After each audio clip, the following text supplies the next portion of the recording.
Here you go. Thank you. Can I have a motion to resume public session? A motion, please. Ms. Littlewood? Dr. Richards? All in favor? Now return to public session. Please stand for the pledge. I pledge allegiance to the flag of the United States of America and to the republic for which it stands, one nation, under God, indivisible, with liberty and justice for all.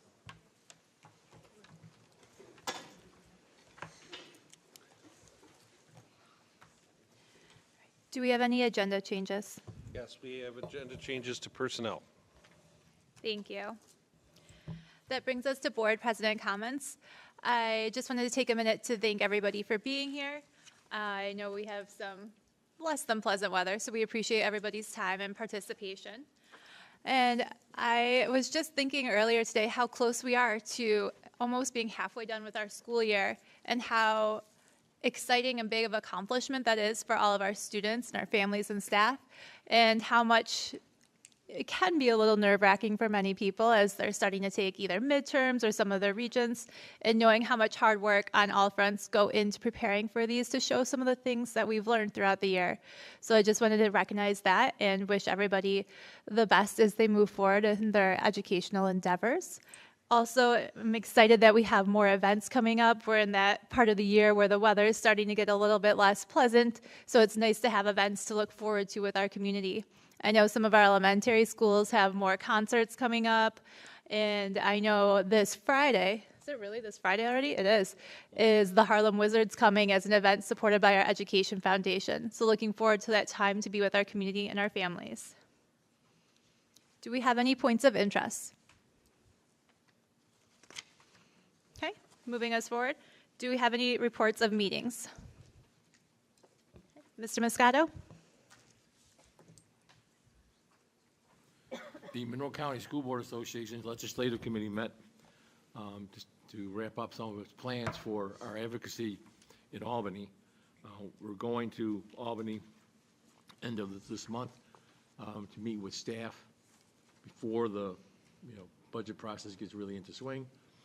And then on February 3rd, we have a local legislative breakfast, and the announcements will come out in a week or so. It's going to be at Shadow Lake Country Club. So, and that's where we try to get as many of our state reps and federal reps there as possible to discuss things. Okay? Thank you. Thank you. Any other meetings? Dr. Richards? Good evening, everyone. So the ad hoc committee has met, and we are going to, as a board, start our book study. We do at least 1 to 2 book studies a year, and we are deciding to partake in the Restorative Journey book study to work in collaboration with our district administration leaders. Thank you. Any other meetings? Okay. Do we have any visitor comments? No, thank you. That moves us to our communication presentation.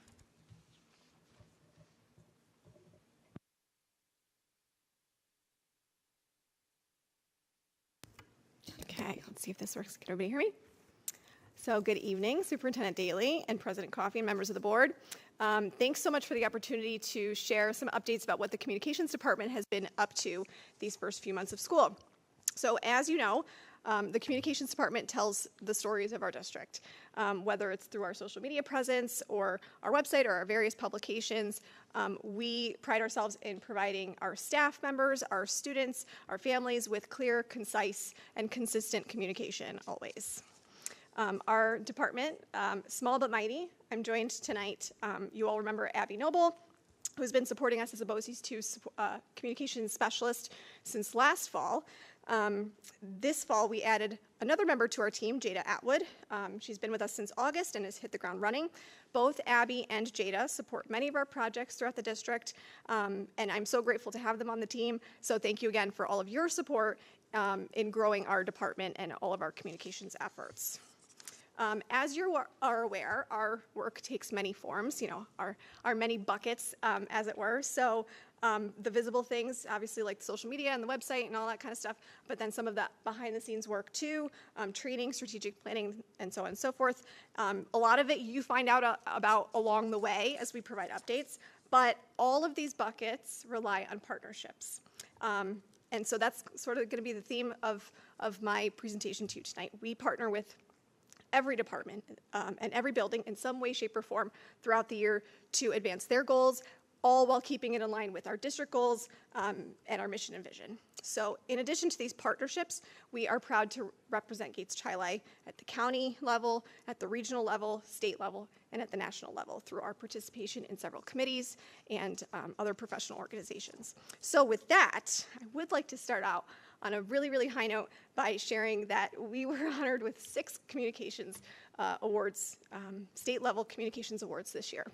The New York School Public Relations Association, I have to look at that every single time, recognizes work in 14 different categories, and we, and 3 different levels of distinction, so excellence, honor, merit. I'm proud to say that 4 of our awards were the highest honor and 2 awards of merit this year.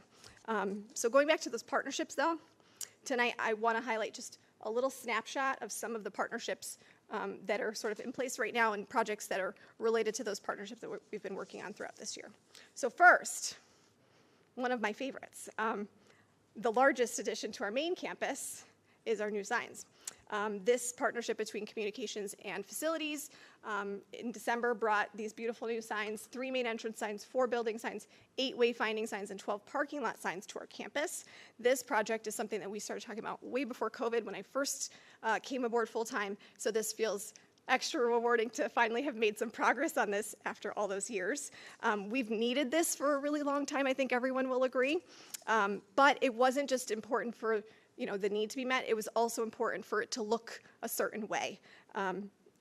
We have great facilities, and so we really needed our signs to kind of match that aesthetic and give people that sense of belonging, sense of pride that we have become accustomed to here in Gates-Chili. Branding, again, not just about logos and slogans and taglines and mottos and all this kind of thing. Branding builds trust. It helps our community feel connected to us. It helps our community feel a sense of pride. It can attract students, new families, staff members. These are all wonderful benefits that come with branding. It's not just slapping a logo on something. So lots of different benefits. And so this was a huge, huge joy to work on, and I'm so happy with the way it turned out, and I'm very excited to start the next phase with elementary signage. Our next partnership of note is probably one of our biggest of the year, and that is free meals. And this is, again, something that you're very familiar with. We sort of set up with 2 goals this year, and that was really to increase awareness and make sure people knew about our free meals, but then also make sure people know that they have to still complete a form, even though it's not a form tied to the free meals. That free and reduced status, obviously comes with other benefits and perks for students, notably state funding, which is super, super important. So we want to make sure that families know to still complete that form so that we can, our students can still benefit from those things. So when we break down those 2 goals, we're already seeing great progress. Month to month, we're seeing an average of 42% more meals served between this year and last year. And actually, when we compare this year's numbers to the last time meals were free, we're still up an average of 27% each month, so that's great. When we look at the free and reduced eligibility numbers, so go with me here. We ended the year last year in June with 56% of our students qualifying for free and reduced meals. Now September came, and obviously a whole bunch of students graduated, some left the district, so our number dipped down to 51% who qualified for free and reduced meals. October 18th, a lot of those applications that we had on file expired. And so then we dipped down to 37%, and I'm proud to say that we're working our way back up. Today we're at 51% again, so making great progress to get back up to that goal of 56%, where we ended the year last year. And so how have we been doing this? Well, direct communication with our families who have previously qualified. We've been doing a lot of targeted messaging to them specifically, a lot of promotion at events. If anybody was at Fall Family Fest, you hopefully stopped by our sample station where they tested out 2 new dishes that actually one of them last week made its debut. The chicken penne Alfredo made its debut in cafeterias last week, and then the yogurt parfaits that debuted that night are going to be a breakfast item available this spring. So a great way to connect with families, but then also stress that importance of the income eligibility form. We've also improved the form accessibility. So not only is it available as a digital form on our website, but also in multiple languages. And that's included in our registration materials now. So new students who come to the district will automatically have that access to it in their home language, and hopefully can get that to us as soon as possible. We've also used our local media partners. So first day school coverage is always big for us here. We always kind of have something new and big going on. So our local media partners were here helping us shine a light on our free meals and all of these great opportunities. And of course, our School Nutrition Tuesday segment on social media. If anybody follows that, it's a wonderful segment. Thank you, Abby, for all your work on that. Just today, we highlighted a job opening and free meals. So if you know anybody who's going to make a great food service helper, tell them to go to gatescharlie.org/jobs. So that's a great segue, actually, to our next partnership with HR. Recruitment and retention is a huge part of what we do, too. Just organically, it makes sense because we do a lot of the storytelling and the branding and the marketing and promotion of things happening here. So it kind of extends right along into recruitment and hiring. So we are on the verge of launching a rather large campaign called Experience Belonging. And this is going to include some videos, some testimonials, and some different pieces, direct mail and stuff like that. The greatest part about this is that our students and staff voice will be represented in this, and it'll be really them telling the story of our district. So that's a wonderful piece too. Recruitment and retention also looks like consistent hiring practices. We played a big role in the creation of the interview training video that Ms. Parado shared about, a couple weeks ago when we recognized students who participated in that. I'm not going to steal her thunder. I'm going to let her show you that video when it's time for her board report, because that's really it was such a great thing to work on. But I do want to acknowledge that there was a lot that went into that from a communications aspect with the animation company and all that kind of stuff. And this video was one of the award-winning items recognized by NYSBRA. Monthly, you may follow growing our GC Family Tree e-newsletter. This highlights any new staff that are hired within that month. We do get an average about 250 views per month. You might remember this used to be like a navy blue graphic with everybody's pictures. So we've actually gone away from that format because the SMORE is much more accessible to folks who might use a screen reader or other assistive device to help them navigate a website. So it's been a major improvement on that end. In terms of celebrating our community, we're doing this all the time. I mean, everybody gets the newsletters and everything that happens. We're shining light, but specifically, recognizing Heritage and Awareness Months has been a huge thing. Not only are we recognizing these things, we are connecting it back to our community. If you've read any of these in our e-newsletter or looked at any of the spotlights on social media, you'll have noticed that we've tried to connect it directly to the district, to our students, to our staff, to try and make it more authentic to us and really connect it right here at home. This just helps to, again, foster that sense of pride and belonging within our community. We've also been really, really fortunate to have the opportunity to work with a lot of our school groups to kind of amplify what they're doing. So whether it's the state level webinar that our students and staff served on, a new segment called Ask the Spartans. It's a Q&A. Our first issue, our first one in the series is a cute little kindergartner from Brasser, so I urge you to check that out. NHS we helped out with a lot, and of course our Eclipse ambassadors who have just been so excited and trying to make everybody excited along with them about the eclipse on April 8th. All right, so communication standards. So I've talked a little bit about the e-newsletters and kind of that regular method of communication. We've been doing this sort of across the district. So we have our district level e-news. We have some buildings that are engaging in that as well. So we're seeing great engagement from those platforms. Again, the whole point is to create a consistent experience. When people know where to go for information, they feel well informed because they can go get that information when they need it, right? So this is kind of the goal. And that brings me to a great opportunity that we're going to have in the next couple months. So last week, Mr. Daly announced to our staff and to families that we will be moving to Parent Square in 24-25. So what is Parent Square? Well, it is one platform that we will use for communication between home and school going forward, beginning next year.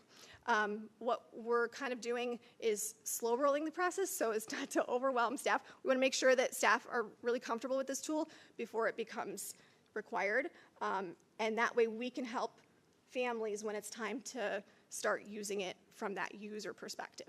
What's great about it is that it kind of combines the functionality of so many different tools all in one. Automatic translation in 100 different languages is like, I just want to put my hands up for that one because that's been something that's lacking across the board. It's also customizable to meet family needs. So depending on your preferences, you can select to get messages as they come to you, or you can get them once a day in like a daily digest format. So that's going to be a great positive change for our families. I think I mentioned that it condenses, blah, blah, blah. Yep, okay. It also provides insights into reach. So this is going to be a great way to see if folks aren't interacting, then maybe we can dig into why and see, is there something that we're not doing or that we could be doing better to meet that communication need. So in terms of the timeline, we are going to start, we're in the process of loading all of our data. We're going to start training this spring and into the summer, and then families will really kind of first use the tool this fall. To wrap up, I'd like to share two of our newest endeavors. So partnership with the tech department, we are working on strengthening our digital defense muscles with a phishing awareness campaign. This has been really fun, just both to increase the awareness about phishing, but then also how to protect our systems, how to report things like that. So major kudos to Jada, who conceptualized this superhero theme and used AI to bring it to life. And on that note, AI, artificial intelligence. So communicators are always early adopters of new technology because we have to be. But in this case, we are exploring this new frontier really because we want to. This is exciting for us. It's been a welcome tool and a welcome thought partner in many cases when we're stuck with something. How do I say this? How do I say this better? I need a copy editor. I need somebody to just make sure that that this makes sense, that kind of thing. So it's been really fun to kind of explore these new tools that are out there and see how we can make them work for us. And in the case of that phishing awareness poster, it's really working for us. We've gotten lots of positive feedback, people noticing them, and that's kind of the point, right? We want it to be memorable. We want people to talk about it. We want people to remember it. So as we continue to share stories the rest of the year and rely on these partnerships, I do just want to call out perhaps my favorite partnership of the year, and that is one that brought 3 departments together. So you know me, and everything is an opportunity to promote what we do at Gates Tri-Li. So GC Pride Barbie and Ken, along with School Nutrition Barbie, Teacher Barbie, and Principal Barbie, all of whom are in this room, and Alan, took the time to show you this fall on Halloween that you can truly be anything at Gates Tri-Li. Does anybody have any questions? Comments? Yeah. In all the feedback that I hear in the community, I always hear positive things about communications. And usually I can tell that Eva's hand is in this and her department's in this by the pictures, the communication, the branding. So people do notice and they do appreciate it. Thank you. Any other questions? Did you have permission to put that picture out publicly? I actually took it right off the Gates Tri-Li Super Twitter account. That's not good. Thank you very much. Thank you, guys.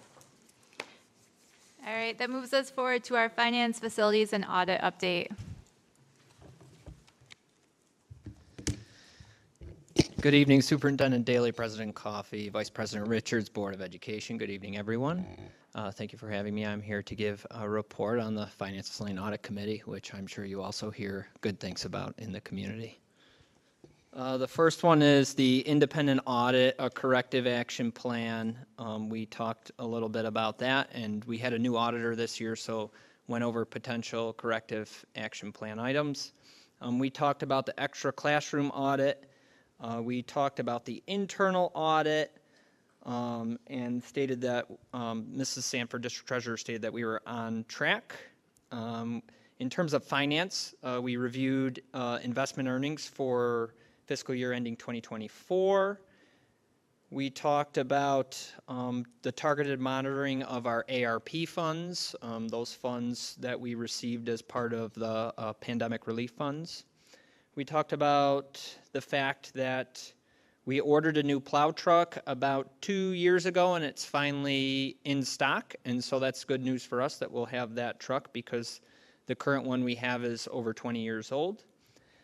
We talked about purchasing buses for next year, noting that we're targeting potentially 10 new electric buses, pending public referendum and approval, noting that a good portion of the funds for those would come through NYSERDA grants. We went over the $45.5 million project and gave some updates on the first phase approvals of that project, noting that we're currently on track to bid next Thursday, for bids to be received next Thursday. We talked about future capital work and noted that meetings are currently happening with building and department leaders for future work that we hope to put out for referendum potentially in 2025. We gave some updates on the music department storage, talking a little bit about some meetings that we've had with the music department and the upgrades to the storage and organization in that department at the high school. And then also we talked about the fact that the Florence Brasser additional swing sets that we had the privilege of working with the Florence Brasser Student Council to talk a little bit about what the needs of the students were over there in the upper levels, and so we were able to purchase and install new swing sets for that group. And then the meeting was adjourned. Thank you. Any questions? Have a great evening. Thank you so much. All right, that moves us on to our consensus items. Can I have a motion to approve the consensus agenda? Can I have a motion? Ms. Keyes? Ms. Davis, any questions or concerns? All in favor? The vote is unanimous. Can I have a motion to approve consensus items C through H? Can I have a motion? Ms. Littlewood? Ms. Jennings, any questions or discussion? All in favor? The vote is unanimous.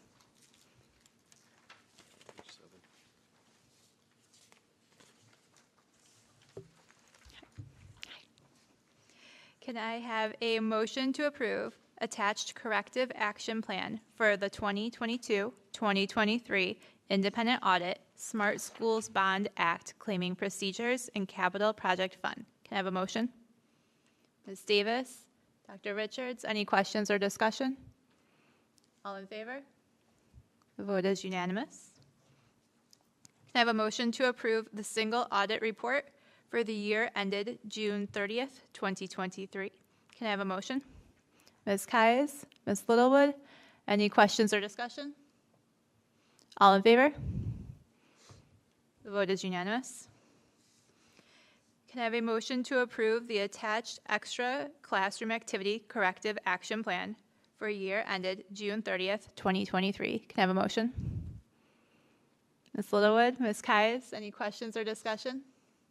All in favor?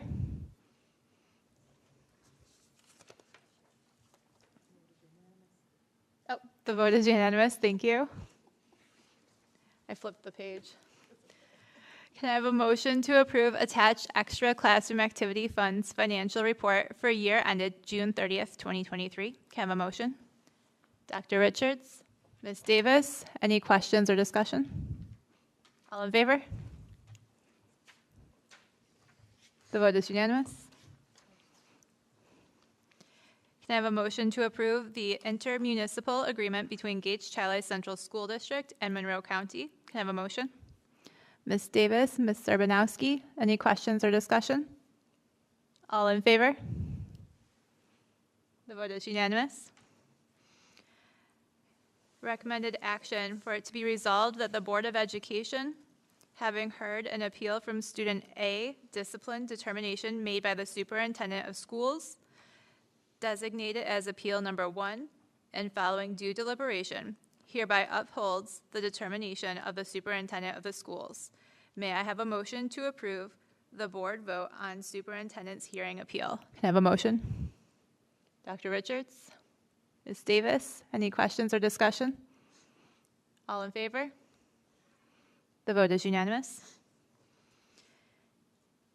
Recommended to approve the overnight trip for the Gates-Chili High School indoor track and field team to the Purple Invitational at the Armory in New York City on February 2nd and 3rd, 2024. Can I have a motion? Mr. Long, Ms. Urbanowski, any questions or discussion? All in favor? The vote is unanimous. Be it resolved that the board approves the following tenure appointment at the January 9th, 2024 meeting as recommended by the superintendent of schools. Dr. Mitchell Ball in the tenure area of Assistant Superintendent for Business. Can I have a motion? Ms. Urbanowski, Ms. Littlewood, any questions? All in favor? The vote is unanimous. Congratulations. Yep, I didn't know if you want to do that now or. Yeah, we'll do that. All right, you get yours later. Can I have a motion to approve the MOA between GCCSD and GC Teachers Association to ensure coverage for related service providers? Can I have a motion? Ms. Littlewood? Dr. Richards? Any questions or discussion? All in favor? The vote is unanimous. That moves us on to superintendent's comments. We have a reminder for our families that the district will be closed on Monday, January 15th, in observance of Dr. Martin Luther King Jr. Day. A week ago, we had the opportunity to meet our graduates from the class of 2023. We had several attend, and they shared quite a bit with us about their experiences at both Gates-Chili and beyond. We had a couple of the kids this time that are working full-time and gave us a great perspective on how Gates-Chili helped prepare them for the world of work. And we had some students also in college that gave us, how they were prepared for college in areas that we can continue to improve upon so that our future Spartans can do just as well, if not better. Their GC pride was evident. I was really proud at one point when one of them mentioned how the Spartan values were ingrained in them from their time at Disney all the way through the high school, so that was neat to hear. And again, we have to remember about this class that recently graduated, the impact COVID had on them, but they still were able to have a great experience here going through Gates-Chili, and it's helped them be prepared for their life beyond. We have some capital project updates.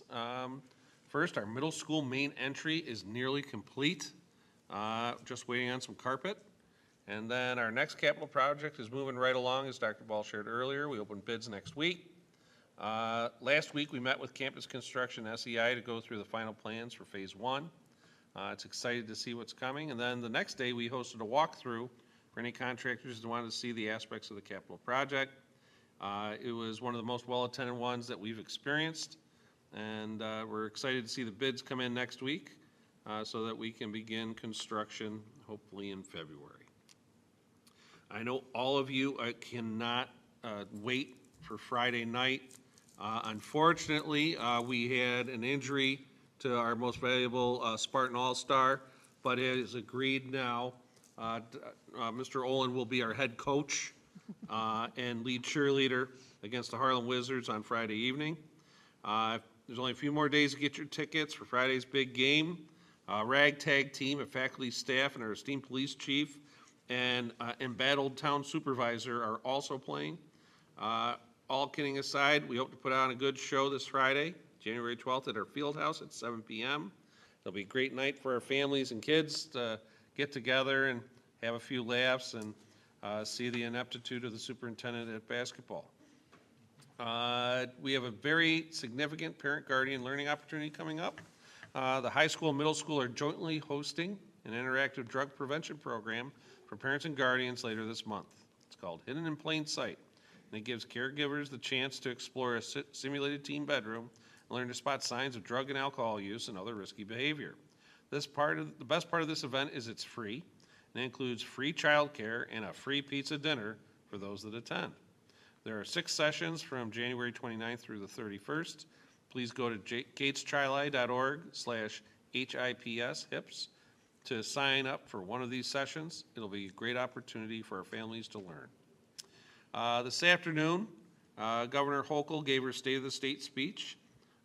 Education highlights from the speech include her focus on the science of reading. She previewed her Back to Basics reading plan last week, and then today broke it down into 3 aspects. First aspect being mandated best practices. She proposes requiring that state ed develop best practices for all the schools, and that these best practices include teaching phonemic awareness, phonics, decoding, vocabulary, and comprehension. By the 25-26 school years, schools would be required to certify that our curriculum, instructional strategies, and teacher professional development meets these best practices. We're well on our way and won't have a problem with that. Next aspect of it was $10 million for training, proposing to give $10 million to union-run teacher centers to ensure teachers are prepared to utilize evidence-based reading standards in their classroom. This funding should be sufficient to provide training to about 20,000 teachers and teacher assistants. So far, there's lacking details on what the timeline on it or how it will be enacted, but it's good to see that they're going to put money behind something that they're going to mandate. And then the science of reading micro-credentialing. The governor proposes expanding a micro-credentialing program for teachers focused on the science of reading. SUNY New Paltz currently offers this, but the governor seeks to expand this program to other SUNY and CUNY institutions. The next part that she talked about with education was mental health initiatives for our children and youth. A year ago, it was a centerpiece with a $1 billion investment in mental health services, and today she declared it was a priority of high importance again. So she's talking about expanding peer-to-peer support programs and launching youth assertive community treatment teams, which will give wraparound care aimed at enabling young people struggling with mental illness to remain in their homes and schools, making it a focus and saying that every school will have improved mental health capacity based with this budget. So it'll be interesting to see next week how she plans to do that financially and programmatically. And then is talking about a new program which would impact our recent grads, that providing for automatic SUNY and CUNY admission for high-achieving students from New York. Wants to mandate that if kids hit are in the top 10% of their class, that they would be admitted automatically to the SUNY or CUNY school of their choice. And also, this is one that'll be very interesting to see how it happens. Support for cooling in schools. This does not mean everyone gets a pair of sunglasses. What this means is we propose funding to improve the cooling in school buildings, noting as climate change increases the number of high heat days, schools are struggling to keep schools cool due to outdated infrastructure in dire need of repairs or upgrades. Fluctuations in temperatures are shown to lead to school absences and disciplinary referrals. As Dr. Ball can attest to, when he's sweaty, he doesn't work well, kids feel the same way. It continues that increased investment will also protect against extreme heat by prioritizing funding for efficient cooling systems in schools serving vulnerable populations. I'll be interested to see how they're going to get us enough air conditioners to cool our district, but hey, if you want to give us money and pay for it, we'll take it. So now, of course, some people were saying after hearing this, it sounds like they'll be pushing for extending schools longer into the summer or earlier returns. That is not something she said, but that remains to be seen. So the last thing I have is congratulations to Dr. Ball for receiving tenure. Dr. Ball joined us in January 4 years ago, and then went on vacation and came back, and then COVID hit. But despite that, he stuck with us and has done an extremely good job of getting our systems in place to have the fiscally responsible, and also through different communications, whether it was a bit of budget or our budget ambassadors has embraced bringing our community in and informing them, so that we have had very successful budget votes and capital project votes. Mitch has been a great addition to our team, and he's been a great team partner that has helped make us better. And so I'm glad that the board tonight had the wisdom to take my recommendation for tenure and make sure that now he is committed to us for the rest of his working career. On that note, that is my report. Thank you. Can I have a motion to adjourn the meeting? Ms. Littlewood, Mr. Banowski, any discussion? All in favor? The vote is unanimous. The meeting is adjourned. Thank you, everyone, for being here. We got to do your picture in front of the